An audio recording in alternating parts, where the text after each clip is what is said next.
Hello, everyone. Welcome to your New York City fire/crime news for Wednesday, April 7th, 2021.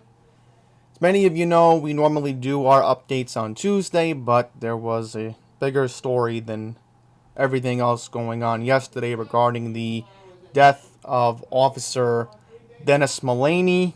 So, before we get into everything else, I just want to mention, if you are looking for latest information regarding tonight's candlelight vigil, along with the public viewing and the funeral for Officer Mullaney, that's all available on my Twitter at Andy's Randomness. And I will mention, just this morning we found out from an anonymous source, I'm not going to say who, that Officer Mullaney leaves behind a 5-year-old son and a wife, and he was 44 years old. So that was the latest developments we got regarding that.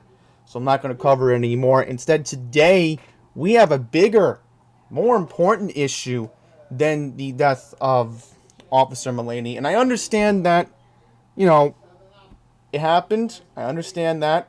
But there's other news we got to cover, of course. First of all, let's talk about Spectrum News New York 1. What else is new? Nothing about a huge 8-alarm fire that affected Jackson Heights yesterday. Nothing about it. Except you go down here, scroll all the way down, which is ridiculous. It should be the lead story on New York 1's website. But no. Where's Spectrum? And this is how things go. Okay? So, I'm not even going to read the New York 1 article because it's not really that accurate. In fact, taking a look at the Queen's Courier, really, I understand that there is an issue in Astoria, and we will get to that. We will get into that. But, Andrew Yang, really? I understand the primary is in 2 months, but come on. You have to go over here on this section of the website just to find the information regarding what happened in Jackson Heights yesterday. If we have other fires we're going to get into, and we'll check the fire wire as well on Twitter to see if we have any updates. So, let's get into the awful 8-alarm fire in Jackson Heights that displaced more than 90 people and were up to 25 injuries. So I was first made aware of this incident via the Citizen app, and it stinks I didn't have my scanner. I first got it today, and I could have listened into the FDNY feed, but let me get into the latest developments on what we have in this situation. So it says here that a massive 8-alarm fire broke out inside a 6-story apartment building in Jackson Heights yesterday afternoon, April 6th, burning through the night and sending over 20 people, including 19 firefighters, to the hospital. Firefighters first got the call about this incident, which broke out inside an apartment on the top floor of the building located at 89-07 34th Avenue, around 1 p.m. on Tuesday, April 6th, according to the authorities. So we'll just take a look and see where this address is very quickly, get you an idea on Google Maps. So according to this is literally on the corner of Northern Boulevard. Wow, look at this. I definitely know this area very well because 34th Avenue cuts right into Corona. So yeah, I know this area too well. Q66. Man, I bet the Q66 was delayed because of this yesterday. Anyhow, let's stay on topic. Yeah, we'll save one of the pictures afterwards. Okay, so it says here, when FDNY units arrived, the door to the apartment where the fire originated was open. The fire had spread to the hall and into the area between the ceiling and the roof known as the cock loft, according to Fire Commissioner Daniel Nigro. And sadly, he is correct. Those fires spread very fast. So, that was just a dumb idea. If you're fleeing a fire, the best thing you can do is, the door isn't hot, close the door. But if the door was probably hot, then likely, I can understand why it was left open here. As the fire burned inside the building, it began to spread into a small section of the building next door at 89-1134th Avenue. The blaze was upgraded to a 7-alarm fire, prompting response from 46 units and over 200 FDNY members. At 8 p.m., the fire was upgraded again, this time to an 8-alarm, sending over 300 FDNY members to the scene. In total, 25 people, 19 firefighters, and 6 residents were injured by the flames. All of the injured firefighters were taken to a nearby hospital to be treated for what are believed to be non-life-threatening injuries, according to the fire department.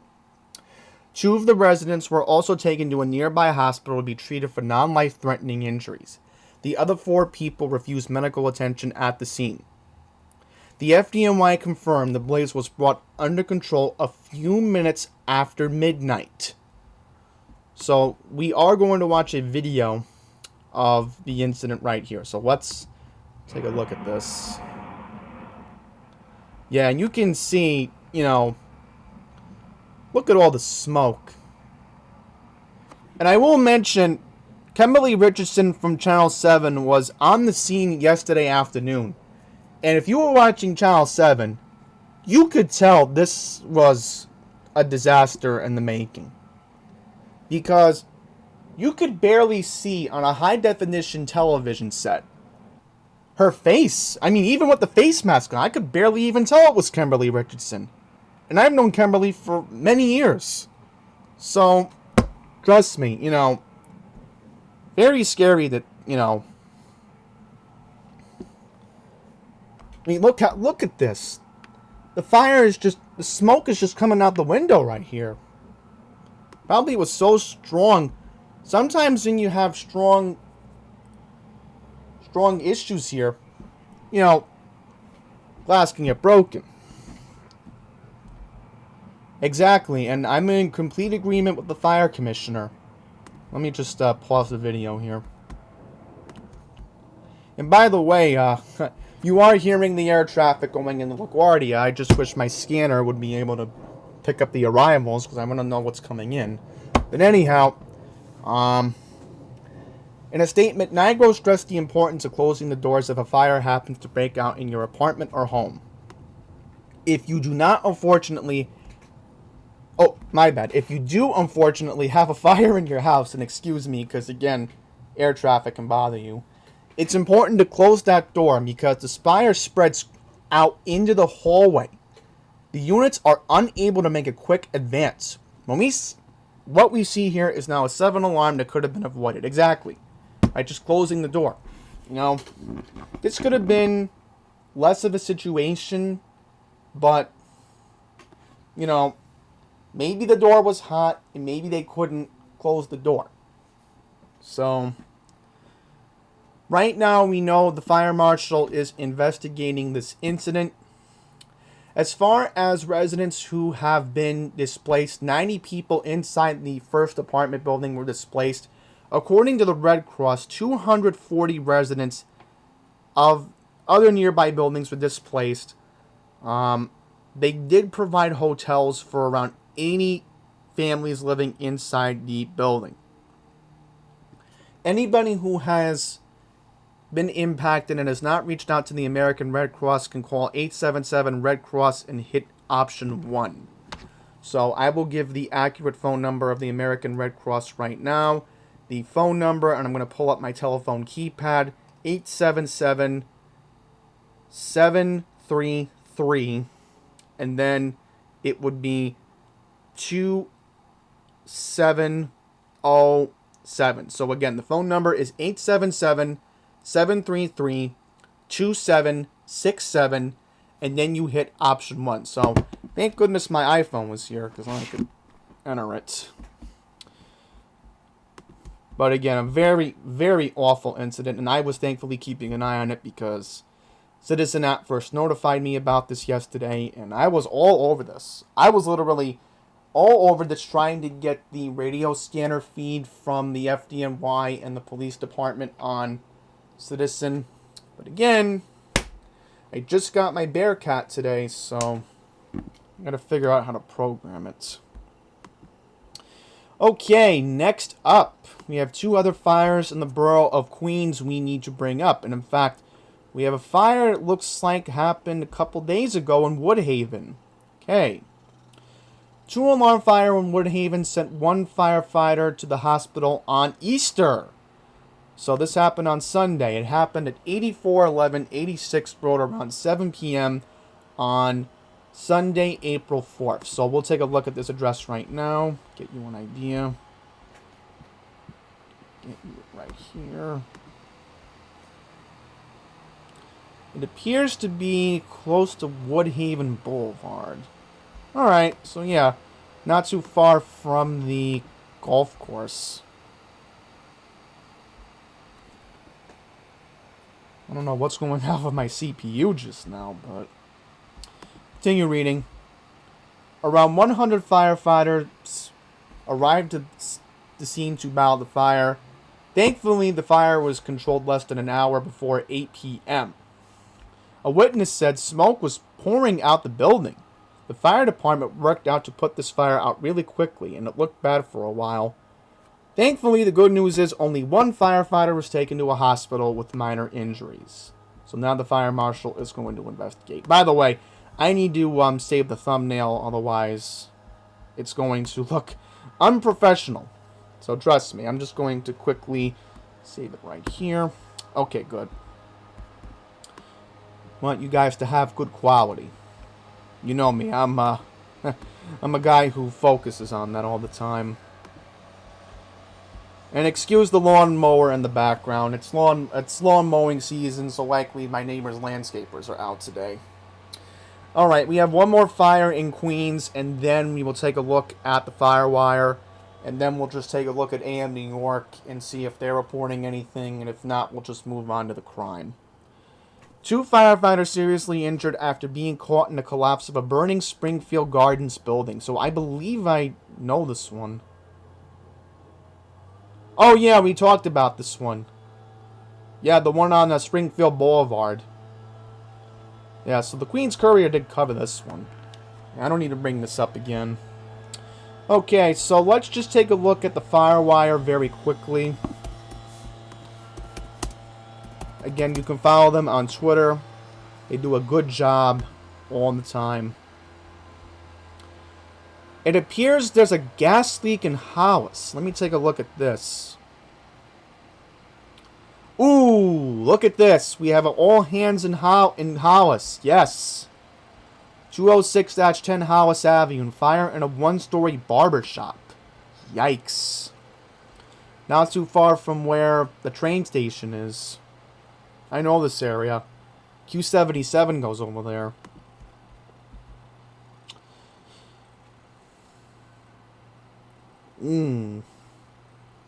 Triple murder suicide. Yeah, well, I'll see if there's an article on that one, because the media did a good job covering it. Alright, look at this. We have a fire in Staten Island, 81 Narrows Road. Fire in a 4-story multiple dwelling. Wow, I bet the smoke was probably seen on the Staten Island Expressway.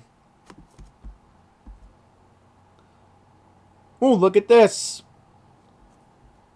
Incident at 400 West 43rd Street off 10th Avenue.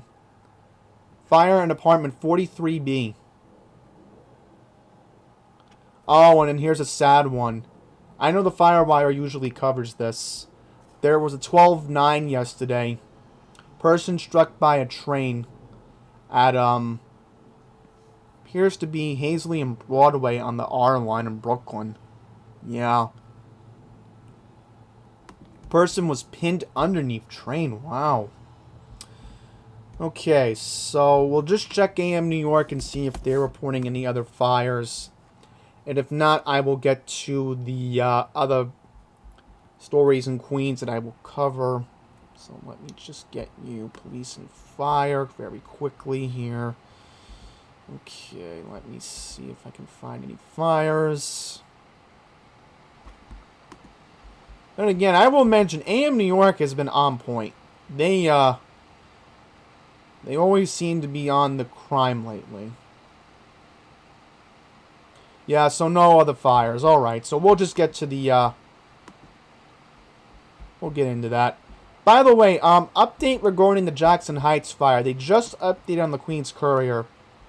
$90,000 in donations. Wow, so that's very generous of a lot of people. Alright, so let's get into this.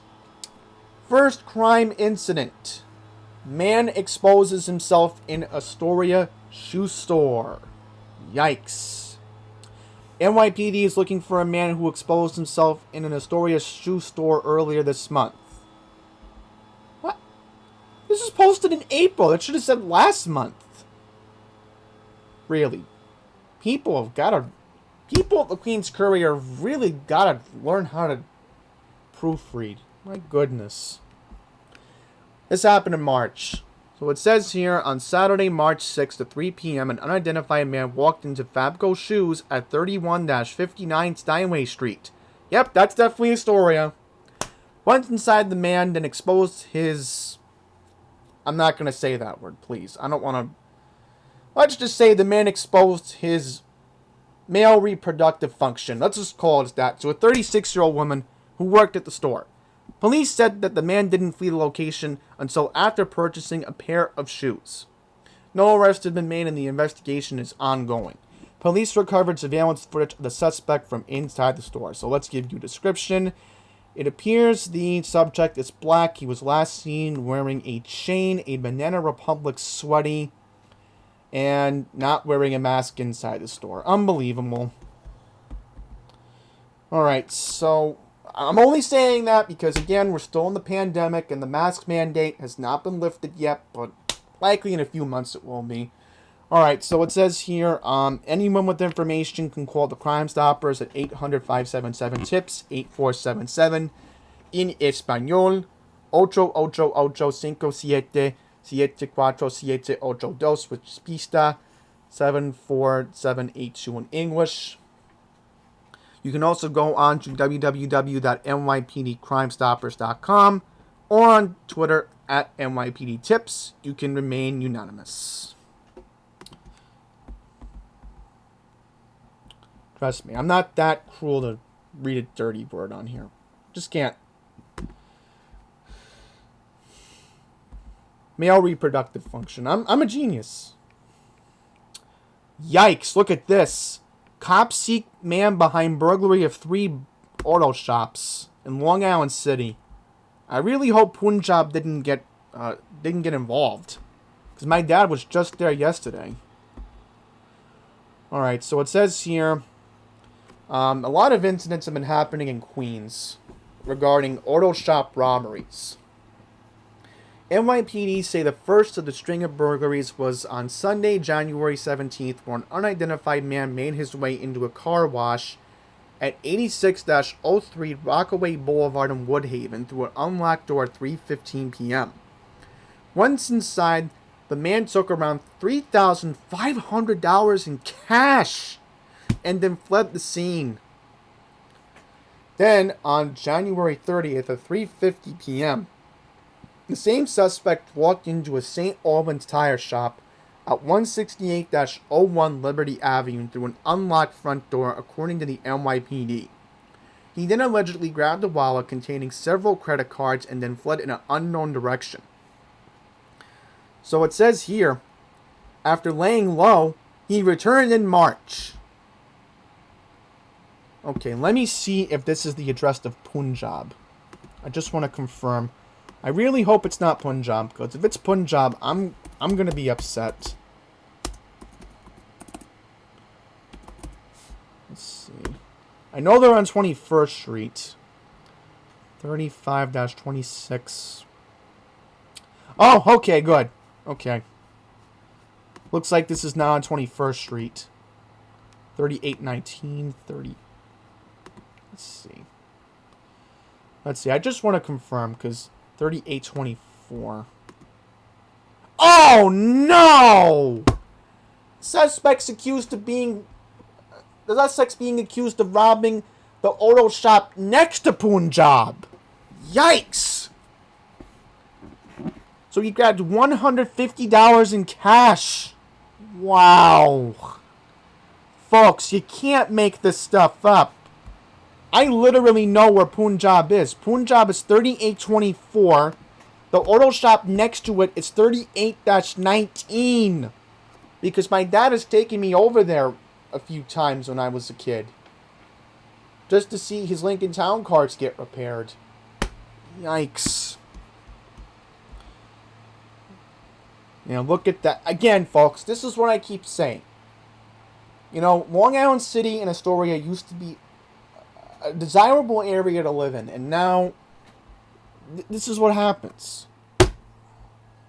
Literally had to read you 2 incidents that happened in Northwest Queens. You normally would think maybe something would happen in Woodside or Corona or sometimes Sunnyside, but not Long Island City and Astoria. Please. They're better than this. Oh, and then we have this. Cops seek attacker who punched a woman in the throat on train in Jackson Heights. Oh, and look at the devil. Corona. I'll get into that. Cops seek attacker who punched woman in the throat on train in Jackson Heights. So we have a subway assault. Police are looking for a man who punched a woman in the throat while riding a subway near Jackson Heights last month. On March 24th, it was a Wednesday at 5:30 p.m., a 62-year-old woman was riding on an E train as it approached the Roosevelt Avenue station. The woman was approached by an unidentified man who suddenly punched her in the throat. The motive of the attack is currently unknown. The man then hopped off the train at Roosevelt Avenue and got on a northbound F train. The 62-year-old victim refused medical treatment at the station despite suffering an injury to her neck. So we have a description. Police described the attacker as being between the ages of 20 and 30, standing around 5 feet 6 inches tall with medium build. He was last seen wearing a dark-colored jacket, a blue shirt, dark-colored pants, and carrying a dark-colored backpack. No arrest. Investigation is ongoing, so... Yep, and he wasn't wearing a mask. I mean, normally I wouldn't be bringing it up, but again, remember, we are only a few weeks away from the worst of the outbreak being contained, as long as everybody does their part and roll up their sleeves. And we're only a few months away from taking off our mask. So, now is not the time to be not wearing a mask in public. Jeez. And you would think the criminals would be smart.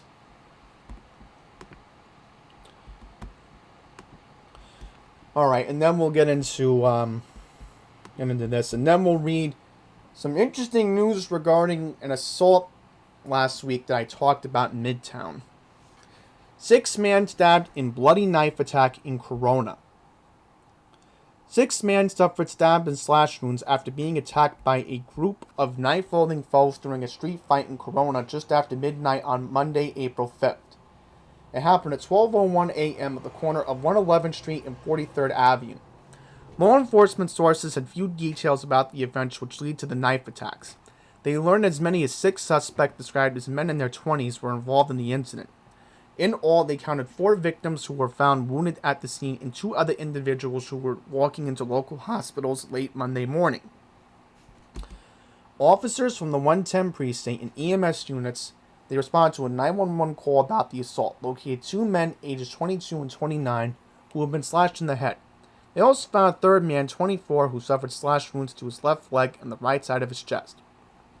EMS units brought the 22-year-old man to Elmhurst Hospital for treatment, while a 24-year-old man was brought to New York Presbyterian Queens Hospital. The 29-year-old man refused medical attention. All are expected to recover from their injuries. Later in the morning, police learned that several victims had walked into Flushing Hospital for treatment of injuries suffered in the attack. They too are expected to recover. So, at least the good news is, nobody was pronounced dead, so... They don't even know what happened here. It sounds like a random scrap.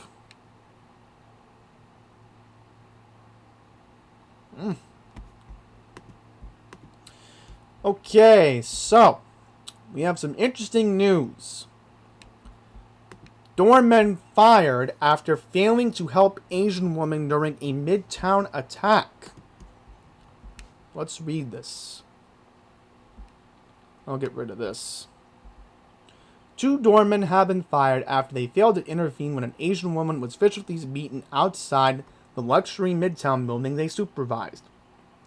The Brodsky organization, the management company that runs the building, told the New York Post yesterday the pair were terminated for not following required emergency and safety protocols. In a statement, the organization said, the Brodsky organization completed an inquiry into the response of the 2 doormen who were present inside the building at the time of the incident. When the full lobby video shows that once the assailant had departed, the doorman emerged to assist the victim and flagged on an NYPD vehicle. It is clear that required emergency and safety protocols were not followed. For this reason, their employment has been terminated effective immediately. So as you know, this made big headlines because last week on March 29th, the broad daylight assault happened at the corner of 43rd Street by 9th Avenue. So it shows that 65-year-old Vima Carl was being pummeled in the face and kicked to the ground in front of the apartment building at 360 West 43rd Street. Onlookers and doormen do nothing to help.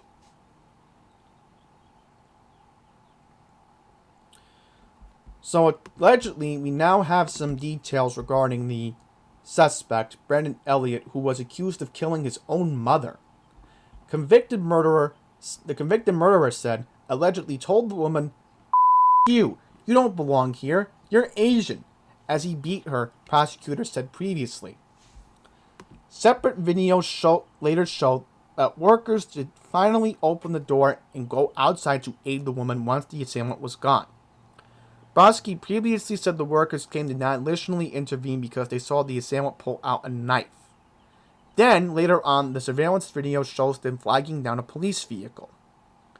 Carly suffered a fractured pelvis and bruising across her body and was hospitalized for over a day.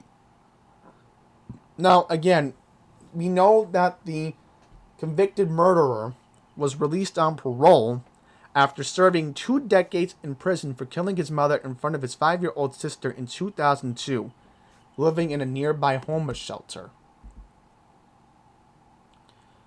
So at this moment, the suspect is being charged with 2 counts of second-degree assault as a hate crime and 1 count of attempted assault in the first degree. He was remanded during his arraignment last week and is currently behind bars on Rikers Island. The Brodsky organization also said in a statement it's extremely distraught and shocked by the incident, and its hearts go out to the victims. Okay, so let me see what else I'm going to read in AM New York. Okay, shooting. Okay. I'll read this. Oh, that definitely has to be read. Now, that is something that we have to talk about. But where is the, where's the triple homicide? I don't see anything about it on here.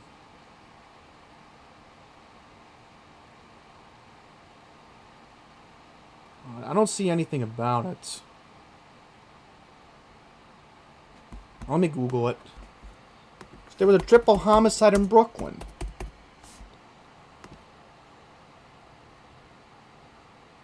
Let me see. Maybe the Post has something on it. Let's see. Nope. No, that's not it. So it looks like Channel 7 had something.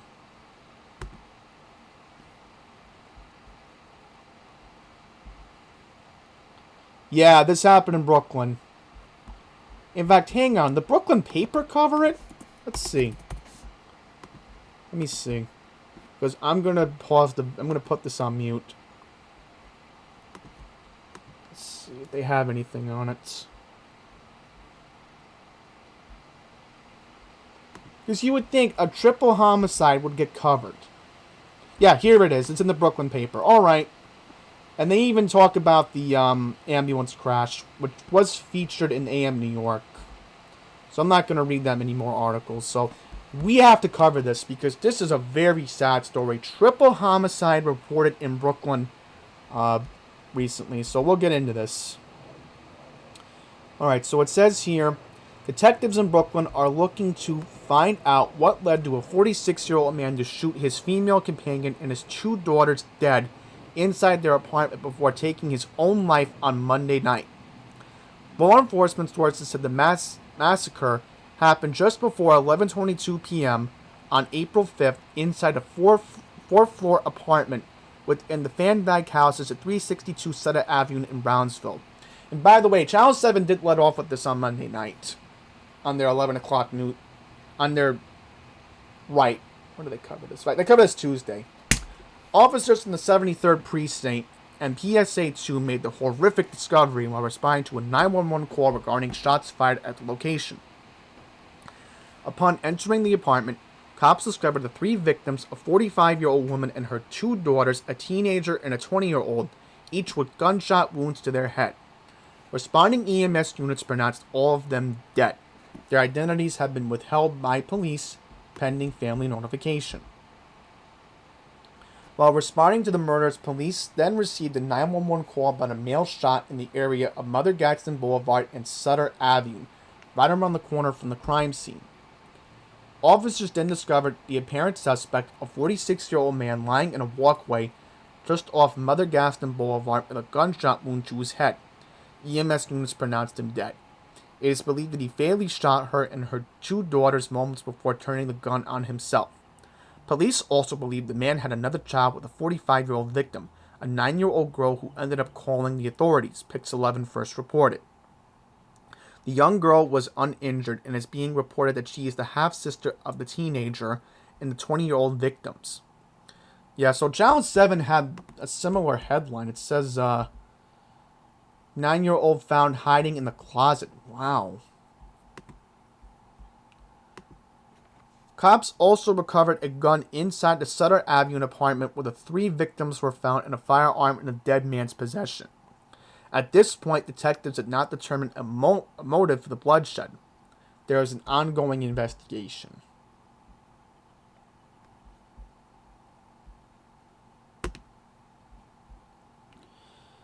And then we have this.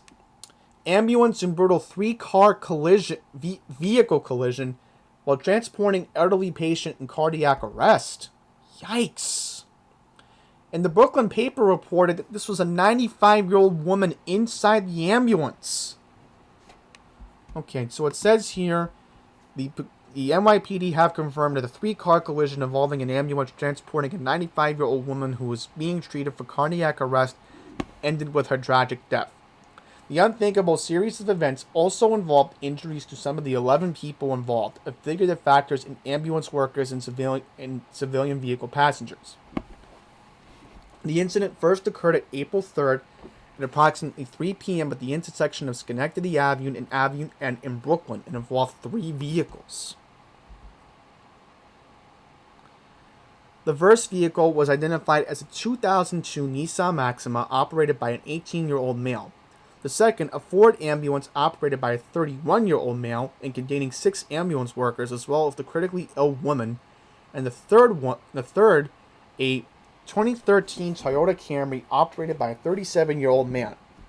With lights and sirens engaged, the ambulance crossed the intersection at Schenectady Avenue. Simultaneously, the Nissan Maxima entered the intersection where it struck the ambulance with its front bumper on the ambulance passenger side rear portion. Resultantly, the ambulance rotated counterclockwise and subsequently rolled onto the driver's side. As it was sliding to a stop, it struck the Toyota Camry while it was waiting at the intersection for a green light onto Avenue N. Upon arrival, police from the 63rd Precinct and EMS rushed the 95-year-old woman to Mount Sinai Brooklyn Hospital, where sadly, she was pronounced dead. The 6 ambulance workers and the ambulance driver were transported to area hospitals in stable condition, while the driver of the Nissan Maxima and his 21-year-old male passenger were transferred to Brookville where they were released and treated, reports state. Alright, so it says here, the operator of the Toyota Camry and the 63-year-old passenger refused medical attention. NYPD have categorized the details of the crash as preliminary and the investigation remains ongoing. The identity of the deceased is pending proper family notification. So just awful. This is almost similar to the ambulance that was involved in the accident in Westbury a couple days ago. The one on Merchants Concourse and Old Country Road out in Westbury. Okay, so our last story for today involves the March crime rate that was just released by the NYPD. So it says here, murder rate and auto theft spike are increasing. And it's only going to get worse as the weather gets warmer. Okay. Overall crime index jumped 2.4 last month, year over year, due to a significant uptick in murders and reported auto thefts. Shootings reported in the month of March, 99 incidents, up 76.8% from the 56 shootings tallied in March of last year, even though the police continue to make hundreds of gun arrests every month. 492 gun arrests were made across the 5 boroughs in March, with the majority of them 275 occurring in the Bronx and in northern Brooklyn. Sadly, the hate crime rate went up. New York City saw 31 such incidents in March, averaging out to 1 per day. There were none recorded in March of 2020. Wow, so a year later. NYPD stats marked the first year-to-year comparison between months impacted by the COVID-19 pandemic. The virus was first detected in New York City on Monday, March 1st. Oh, my bad. Sunday, March 1st. Excuse me. Right, that was a Sunday. Right.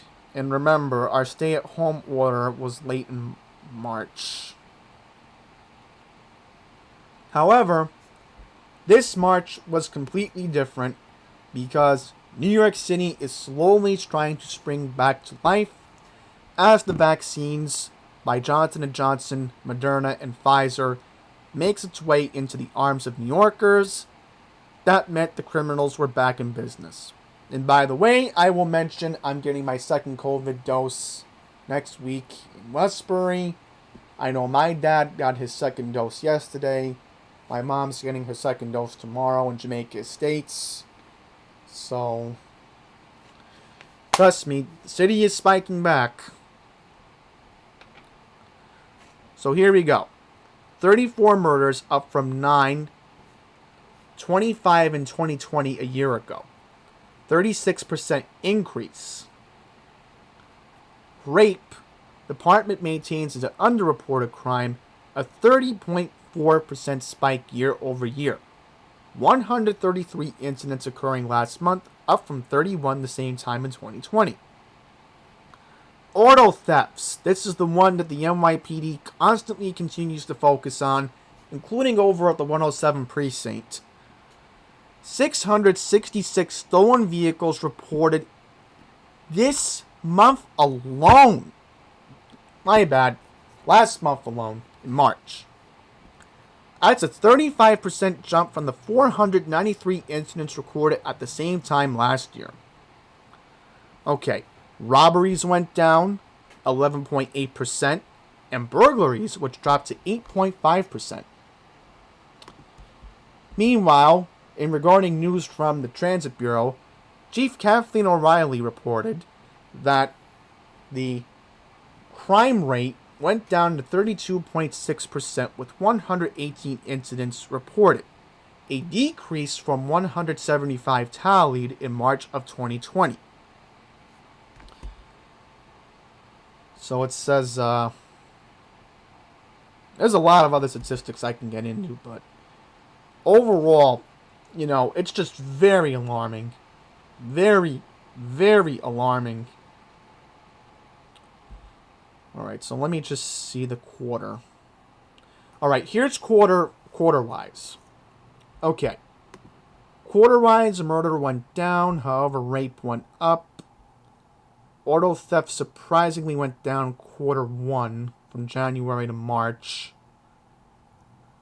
But the big alarming thing is car theft. Grand larceny, that's what they call it. 2005, 11. And then robbery, of course. So there you have it. So that's where I'm going to wrap up the update for today. About a 40-minute update. But again, a lot more incidents are going to happen. Especially because, again, the city claims in 4 to 8 weeks we're going to see the outbreak hopefully under control as long as we get more vaccines and arms. And we know yesterday this vaccine is now eligible to any New Yorker age 16 and above. So I always say, please get a vaccine because we want to end this nightmare that we've been dealing with for a whole year. I mean, there's a light at the end of the tunnel. I'm clearly seeing it. The doctors are clearly seeing it. So that's what I'm going to say regarding that. Thank you all very much for watching. So until the next one, please take care.